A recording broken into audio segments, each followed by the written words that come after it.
There's a saying in popular culture that goes, you can pick your nose, but you can't pick your family. And that holds a lot of logic. But I think it's fundamentally flawed. It's true that when you are born, you can't pick your biological parents.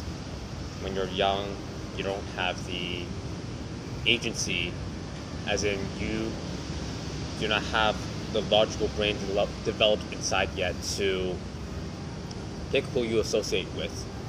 So for the age of 13, the people that are around you, people that raise you, that is largely out of your control. So in that sense, the saying of you can pick your nose, but you can't pick your family, that is true. The problem comes when you start growing up and developing your own sense of self. Say in your early adolescence to up until your early 20s.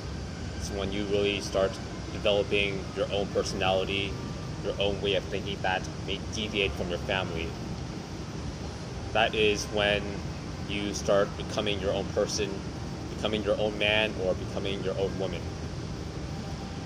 So in the Western perspective, once you turn, for most people, 18, that is when you go off to college or maybe do something else. You leave your family, your first family, and you begin to start developing your own routines. You, for example, no longer have someone doing your chores. You have to take care of yourself. And in that sense, maybe you learn the way that your first family did things. That isn't the best way in which things can be done. Another way you put it is you begin developing and seeing different forms of reality. It might be something mundane, such as maybe my mom washing clothes by hand isn't the most efficient way to do things.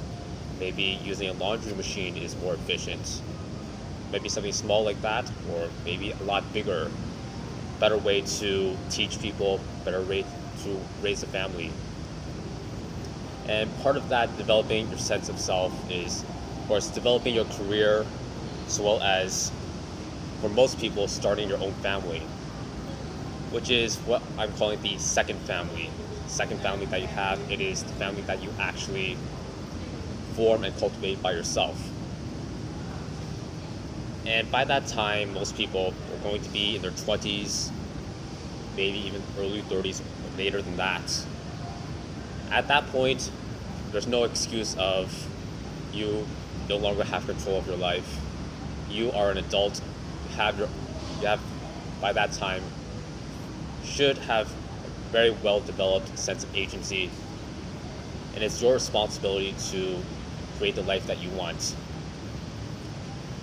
So the first family that you were born with, your biological parents and maybe your siblings in your early years, that was the hand you were dealt. The second family that you create, that is what you make out of the hand you were dealt. Maybe the hand you were dealt was crappy. Maybe you had a crappy family. Maybe you didn't have a father or didn't have a mother, what have you. You make the most of what you have. That's what I'm trying to say. And I suppose you could take this, talk about my own personal experience.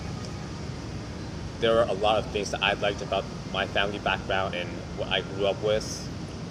Me personally, the family that my father and mother created, my sister and I, we were never lacking in the necessities nor basic luxuries and comforts.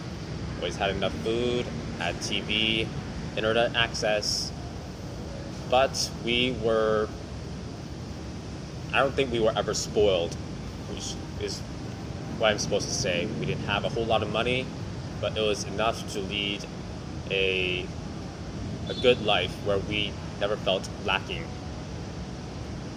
So I suppose we were raised in quite a frugal family, my sister and I, which is something that I like because it makes me conscious of not leading a hedonist lifestyle.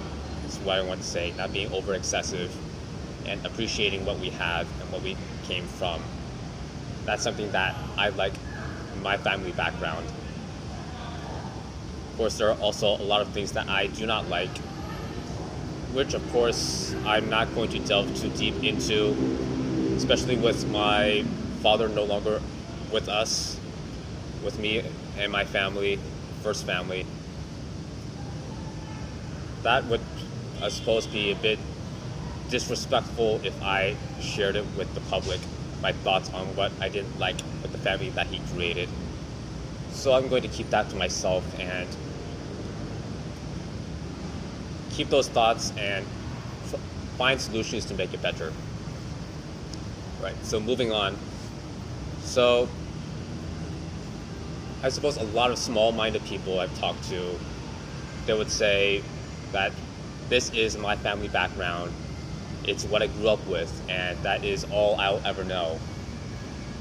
Of course, do you really want to be associated with small-minded people? If you think of people that have achieved a lot of greatness in their lives, say Elon Musk or Steve Jobs, they thought outside of the box. They tried to find solutions for problems that they didn't really like. That is for a business sense, of course, but I think that could be applied to our personal lives as well. We say you have a abusive father or a father that left the family. Well, you can learn from that and make sure that doesn't happen in your situation. If you're a man, you stick with the woman that you got pregnant, or if you're a woman, you find the right man to be with so they won't just pick up and leave all of a sudden. So I suppose what I'm trying to say is the second family, the family that you actually cultivate, that is your responsibility to make it as you see fit. You take what you learn from the first family, apply it to the second. So in essence, a man or a woman, they have two families.